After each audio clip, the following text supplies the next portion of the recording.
So in the book of Hebrews, in chapter 10, Paul is writing to these Jewish Christians, and he's talking to them, and he's calling them to persevere in their faith, and they're being persecuted by the Jews, and he's saying, don't give up. Hold on to that faith. And in chapter 10, verse 23, this is what Paul writes. He says, let us hold tightly without wavering to the hope we affirm. For God can be trusted to keep his promises. Man, that's a beautiful thing. God can be trusted to keep his promises. He says, let us hold tightly to the hope that we affirm. And see, before this, he's talking about how, hey, we can go into the presence of God because of the works of Jesus. We can go into the holy place. He's using a lot of Jewish language that they would have understood, that nobody got to go into the holy place except for the priest, like one time a year. But now we have access to the Father because of Jesus. And so he's talking about their salvation, that Christ's sacrifice was once and for all and for their salvation. But then he goes on and he talks about this idea of hoping and not wavering in our hope. Now, I don't know if you've ever felt like you've wavered in your hope. I know I have. I know that around Christmas time, when I order things from Amazon, I waver in my hope if it's actually going to arrive here or not.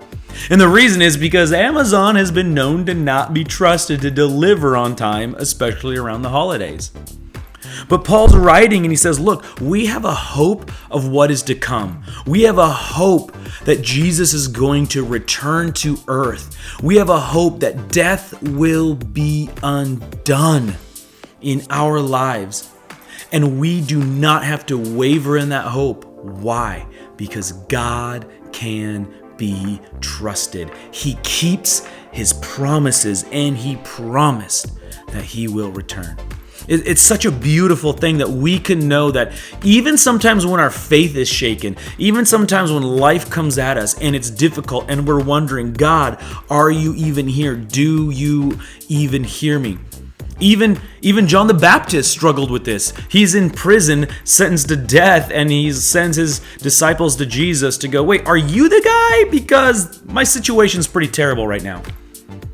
But the thing that we hope for the most, the return of Christ, is going to happen. It is going to happen because our God keeps his promises. And if you're struggling with that, if you're struggling to have hope in these hard times, if you're struggling to have hope in your situation, in your life, because of the waves rising around you and it feels like it's hopeless, if you're struggling in that, Paul continues to write, and I love what he says here. He says, let us think of ways to motivate one another to acts of love and good works. And let us not neglect meeting together as some do, but encourage one another, especially now that the day of his return is drawing near. So if the day of Jesus' return is drawing near, then I can promise you it's so much sooner now. But if you're losing that hope, the way you come back to it is through community. He says, let's encourage each other. My challenge to you today is find somebody you know and encourage them in their hope. Encourage them that God is going to keep his promises and that he is returning soon. Church, let's encourage each other today. Love you guys. I'll talk to you soon, family. Bye.